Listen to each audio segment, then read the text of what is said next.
պարոն Մինասյան, ինձ թվում է շատ կարևոր է, որպեսզի մենք օրինակներով խոսենք, հասկանալու համար, թե այդ որ տիպի արտահայտություններն են, որ դեռևս քրեականացված չեն եւ դուք առաջարկում եք քրեականացնել։ Ես հիմա մեկ օրինակ կկարդամ եւ կխնդրեմ ձեր կարծիքը ասել այդ մասին։ Այս տարի ապրիլին Գևորգ Աջապահյանը ասել է հետևյալը. «Ցեղասպանությունը ձեր պատճառով է», դիմելով աշխարհիկ իշխանություններին։ 1000 անգամ այդ մասին ասել եմ։ Մինչև 1890 թվական հայ ժողովուրդը ապրել է իր պատմական տարածքներում, Համիդի ջարդերը եղել են արդեն, երբ ձեր կուսակցությունները ստեղծվեցին։ 1890 թվականին ստեղծվեցին ձեր կուսակցությունները եւ ձեր առաջին լոզունգն էր եկեղեցուց խլել ազգային կառավարումը, ոչ թե Թուրքից, այլ եկեղեցուց։ Իրենք հիմա չեն ուզում խոստովանել դա, կուսակցությունների ստեղծման առաջին գաղափարը եղել է ոչ թե Թուրքի դեմ, այլ եկեղեցու դեմ։ Եկեղեցուց խլել կալվածքները, որ փողով զենք գնեն։ Եկեղեցուց ազգային կառավարումը խլել եւ կառավարել։ Եկեղեցին էլ ասեց. «Սիրելիներս, խնդրեմ, եկեք կառավարեք»։ Կառավարեցիք, 30 տարում վարի տվեցիք 4500 տարվա երկիրը։ Թուրքը ուզում էր հային ոչնչացնել, 11-րդ դարում չկարողացավ, 12-րդ, 13-րդ դարում չկարողացավ, գանք հասնենք 20-րդ դար, 20-րդ դարում ուզեց եւ կարողացավ, ինչու։ Արդյոք ձեր առաջարկով այսպիսի արտահայտությունը պետք է ուրեմն քրեական հետաքրքրության առարկա դառնա։ Շնորհակալ եմ։ Ակնհայտորեն առաջին մասը այո, շարունակությունը, որովհետև չգիտեմ ինչ մասներ, ինչ տրամաբանությամբ է կառուցված, առաջին մասը միանշանակ այո, առնվազն պետք է իրավական գնահատական տրվի։ Ինչպես որ պետք է իրավական գնահատական տրվի այն հայտարարությանը, երբ որ ասում է, որ մենք դեռևս պետք է պարզենք, ինչ տեղի ունեցավ մեր հետ 1915 թվականին կամ այն ժամանակ, երբ հայ ժողովուրդը գնում էր կառափնարան կամ չգիտեմ ինչ, այլ կերպ ասած, երբ փորձ է արվում զոհին ներկայացնել որպես մեղավոր անձ։ Սա նշանակում է, որ բոլոր նմանատիպ հայտարարությունները, արտահայտությունները, որոնք հայոց ցեղասպանության փաստը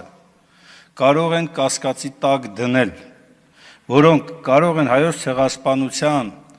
հետևանքները մեղմացնել, պատճառահետևանքային կապը աղավաղել, փորձել թուրքերի իրականացված երիտուրկական կառավարություն, օսմանյան կառավարության այլ կառավարությունների կողմից իրականացված հայոց ցեղասպանության փաստը որևէ ձևով կասկածի տակ դնել։ Արձագանք։ Այսինքն դուք համարում եք,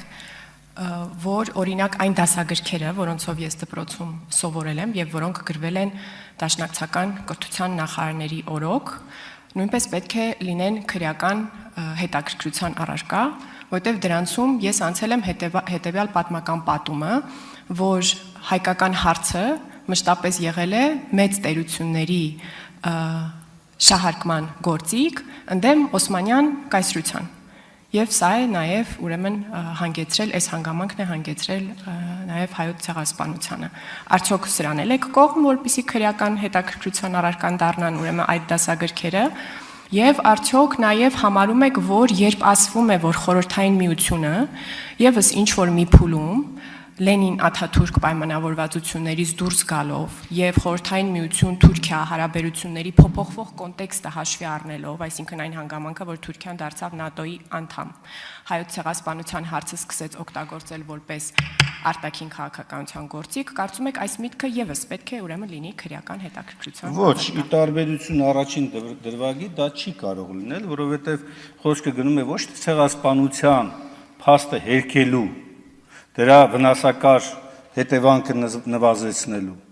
այլ այդ հարցի օգտագործմանն էր վերաբերում ձեր կողմից մատնանշված կամ տրված հղումը։ Բայց ի տարբերություն դրա, Տիկին Կարապետյան, օրինակ ձեր բազմաթիվ հայտարարություններ կարող են լինել քրեական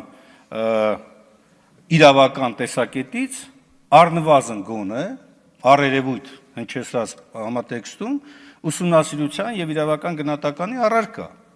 Ակնհայտորեն այնպիսի արտահայտություններ, որոնցով դուք փորձ եք անում մեղմել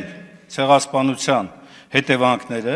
եւ բթացնելուն ուղղված գործողություններ իրականացնել հանրային ընկալման տեսակետից, ստեղծելով կեղծ ապահովության միջավայր, հատկապես ժամանակակից Թուրքիայի եւ նրա կրծեր կամ ավագ, չգիտեմ ինչ եղբայր Ադրբեջանի կողմից իրականացված գործողությունների մասով։